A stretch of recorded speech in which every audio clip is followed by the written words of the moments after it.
மக்களவையில் புதிய ஊரக வேலை திட்ட மசோதாவுக்கு எதிர்ப்பு தெரிவித்து போராட்டத்தில் ஈடுபட்ட 8 எம்பிக்களுக்கு விளக்கம் கேட்டு நோட்டீஸ் அனுப்பப்பட்டுள்ளதாக கரூர் மக்களவை உறுப்பினர் ஜோதிமணி தெரிவித்துள்ளார்.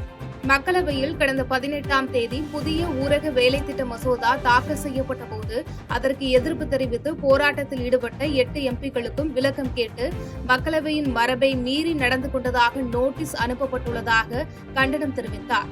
மோடி வாழ்க என்று கோஷம் போடுவதற்காக நாடாளுமன்றத்திற்கு நாங்கள் செல்லவில்லை என்று கூறிய அவர் இதுபோன்ற காகிதங்களுக்கு நாங்கள் பயப்படுபவர்கள் கிடையாது என காட்டம் தெரிவித்தார். இந்தியா கூட்டணி திராவிட முன்னேற்ற கழகம் இங்க ஆட்சியில இருக்கு. தமிழ்நாட்டுல ஆட்சியில இருந்தா கூட திமுகவின் தலைவர் என்கிற முறையில மாண்புமிகு முதலமைச்சர் அவர்கள் இந்த ஆர்ப்பாட்டத்தை அறிவிச்சுட்டாங்க. அனைத்து கூட்டணி கட்சிகளும் ஓரணியில் நின்று இன்றைக்கு ஆர்ப்பாட்டத்தை நடத்தியிருக்கோம்.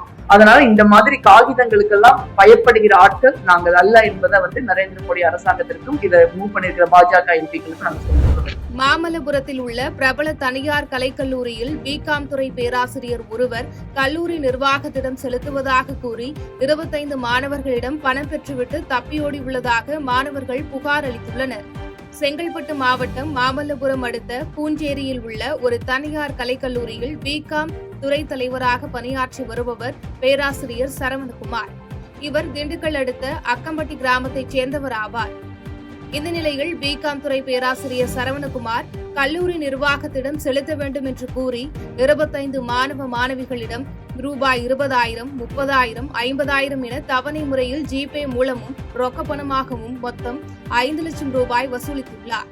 இதனையடுத்து சில தினங்களாக சரவணகுமார் கல்லூரி வராமல் தனது செல்போனை சுவிட்ச் ஆஃப் செய்துவிட்டு வசூலித்த பணத்துடன் தலைமறைவாகியுள்ளார். இந்த நிலையில் அவரிடம் பணத்தை கொடுத்து ஏமாற்றம் அடைந்த மாணவர்கள் கல்லூரி நுழைவு வாயில் அமர்ந்து பேராசிரியர் மோசடி செய்த பணத்திற்கு கல்லூரி நிர்வாகம் பொறுப்பேற்க வேண்டும் என்று கூறி தர்ணாவில் ஈடுபட்டனர். பிறகு அங்கு வந்த போலீசார் மாணவர்களிடமும் பெற்றோரிடமும் பேச்சுவார்த்தை நடத்தி பணத்துடன் தப்பியோடிய பேராசிரியர் மீது பாதிக்கப்பட்ட மாணவர்களிடம் தனித்தனியாக புகார் பெற்றனர்.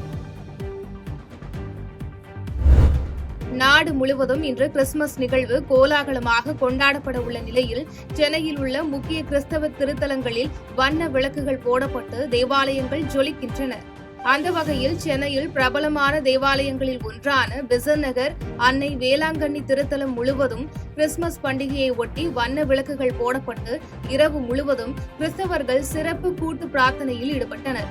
இதில் பங்கேற்ற பெசன்ட் நகர் அன்னை வேளாங்கண்ணி ஆலயத்தின் அதிபர் மற்றும் பங்குச்சந்தை அருளப்பா அனைவருக்கும் கிறிஸ்து பிறப்பு பெருவிழா நல்வாழ்த்துக்கள் தெரிவித்து கிறிஸ்து பிறப்பு மற்றும் புத்தாண்டு செய்தி உலகில் அனைத்து மக்களும் மகிழ்ச்சியாக வாழ வேண்டும் என்பதுதான் என பேசினார். உலகத்திலே எல்லா மக்களும் அமைதியாக மகிழ்ச்சியாக வாழ வேண்டும் என்பதுதான். இயேசு பிறந்தபோது கூட அனைவருக்கும் அமைதி கிடைக்க வேண்டும் என்பதாகத்தான் செய்தியாக இருந்தது. அதே அமைதி நம்முடைய உள்ளங்களிலே, நம்முடைய இல்லங்களிலே, நம்முடைய மாநிலத்திலே, நம்முடைய நாட்டிலே நிலவ வேண்டும் என்பதற்காக நாம் அனைவரும் இணைந்து ஜெபிக்க வேண்டும். After Corona we are very happy to come to this church, and I am coming from Tambaram. From Tambaram I am coming all the way here to Besant Nagar Church. The lightings, the crib, everything is superb. The mass was superb. So all the people who are gathered here, wishing them a Merry Christmas and a bright New Year, a prosperous New Year for 2026. So thank you all. Merry Christmas once again. இப்போதான் கோயிலேருந்து prayer பண்ணிட்டோம். அப்புறம் Christmas நல்லா celebrate பண்ணுறேன். அப்புறம் நீங்களும் celebrate பண்ணலாம். Christmas நல்வாழ்த்துக்கள். சென்னை சாந்தோமில் அமைந்திருக்கும் வரலாற்று சிறப்புமிக்க புனித தோமையார் திருத்தலத்தில் கிறிஸ்துமஸ் பெருவிழா கோலாகலமாக நடைபெற்றது. சென்னை சாந்தோம் புனித தோமையார் தேசிய திருத்தலத்தில் கிறிஸ்துமஸ் விழாவை ஒட்டி 25 அடி உயர கிறிஸ்துமஸ் மரம் வைக்கப்பட்டு கோலாகலமாக நடத்தப்பட்டது. இதில் பேராயர் ஜார்ஜ் அந்தோனிசாமி கிறிஸ்துமஸ் திருப்பலியை நிகழ்த்தினார். திருத்தலத்தில் நடைபெற்ற சிறப்பு திருப்பலியில் ஆயிரக்கணக்கான கிறிஸ்தவ மக்கள் கலந்து கொண்டு பிரார்த்தனை செய்தனர். இதனைத் தொடர்ந்து கிறிஸ்துமஸ் கேக் வெட்டி பகிர்ந்தளிக்கப்பட்டது. பின்னர் செய்தியாளர்களிடம் பேசிய பேராயர் ஜார்ஜ் அந்தோனிசாமி அவர்கள் இயேசுவின் வருகையால் மனித குலத்திடம் அமைதி, சந்தோஷம், அன்பு, நம்பிக்கை பிறக்கிறது என்றும் சமய வேறுபாடுகளை கடந்து விழா கொண்டாடப்பட்டது என்றார். கிறிஸ்து பிறப்பு என்பது இறைவன் நம்மோடு இருக்கின்ற இறை அருள். இறைவன் வருகையால் மனித குலத்திற்கு அமைதியும் அருளும் அன்பும் எல்லாவற்றிற்கும் மேலாக நம்பிக்கை பிறக்கின்றது. இறைவனின் பிறப்பு ஒரு சமயத்திற்கு சார்ந்த பிறப்பு கிடையாது. இறைவன் மனித குலத்திற்காக பிறக்கின்றார். அந்த வகையிலே பார்க்கும் பொழுது உலகத்தில் இருக்கின்ற அனைத்து மாந்தர்களும் அமைதியாக, மகிழ்ச்சியாக, சமாதானத்தில், ஒற்றுமையில் வாழ இந்த விழா நம்மை அழைக்கின்றது. சமய வேறுபாடுகளை கலந்து, ஏனைய பேதங்களை கடந்து இந்த விழாவானது ஒரே சகோதரத்துவ வாஞ்சையில் கொண்டாட நாம் அழைக்கப்பட்டிருக்கின்றோம். ஹஜ் புனித பயணம் மேற்கொள்பவர்கள் அடுத்த ஆண்டு ஜனவரி 15ஆம் தேதிக்குள் பதிவு செய்து முடித்துக் கொள்ள வேண்டும் என தமிழ்நாடு ஹஜ் ஏற்பாட்டாளர்கள் சங்கம் தெரிவித்துள்ளனர். சென்னை சேப்பாக்கம் பத்திரிகையாளர் மன்றத்தில் தமிழ்நாடு ஹஜ் ஏற்பாட்டாளர்கள் சங்கம் சார்பில் செய்தியாளர் சந்திப்பு நடைபெற்றது. அப்போது பேசிய அச்சங்க நிர்வாகி மௌலானா சம்துதீன் காசிமி, இந்த ஆண்டு மத்திய அரசு ஹஜ் காலத்திற்கு சுமார் 5 மாதங்களுக்கு முன்பாகவே, அதாவது அடுத்த மாதம் ஜனவரி 15ஆம் தேதிக்குள் தங்களுடைய ஹஜ் பயண பதிவை முடித்துக் கொள்ள வேண்டும் என்றும், அதன் பிறகு பதிவு செய்பவர்கள் ஹஜ் பயணம் மேற்கொள்ள இயலாது என்று உத்தரவிட்டுள்ளார் என தெரிவித்தார்.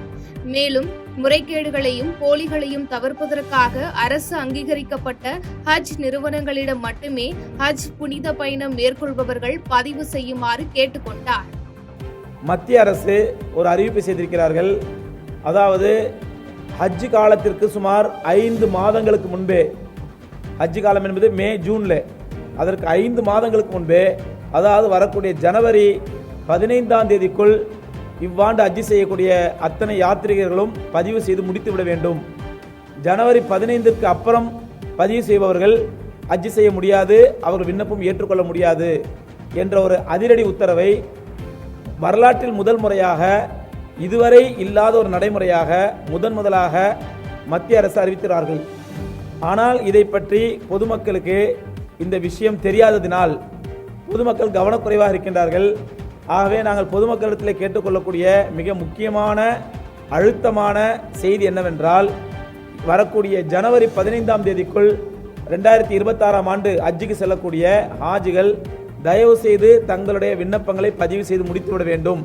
2026 ஜனவரி 15க்கு பிறகு வரும் எந்த விண்ணப்பமும் ஏற்றுக்கொள்ளப்படாது என்பதனால் தயவு செய்து இவ்வாண்டு ஹஜ்ஜுக்கு செல்லக்கூடிய யாத்ரீகர்கள் ஏமாற்றத்தை தவிர்க்க, அவர்கள் ஏமாந்து விடாமல் கவனமாக இருந்து ஜனவரி 15க்குள் தங்களுடைய ஹஜ் பதிவை முடித்துவிட வேண்டும் என்பது எங்களுடைய சங்கத்தின் சார்பாக நாங்கள் வைக்கக்கூடிய விழிப்புணர்வு கோரிக்கையாகும். செய்திகளை உடனுக்குடன் தெரிந்து கொள்ள கீழ்கண்ட கேபிள் மற்றும் டிடிஹெச் நெட்வொர்க்குகளில் எம்நாடு செய்தி தொலைக்காட்சியை காணுங்கள். பாதகம் செய்பவரை கண்டால் நாம் பயம் கொள்ளலாகாது பாப்பா. மோதி மிதித்துவிடு பாப்பா, அவர் முகத்தில் உமிழ்ந்து விடு பாப்பா. அண்மை செய்திகளை உடனுக்குடன் தெரிந்து கொள்ள இணைந்திருங்கள் எம்நாடு தொலைக்காட்சியுடன்.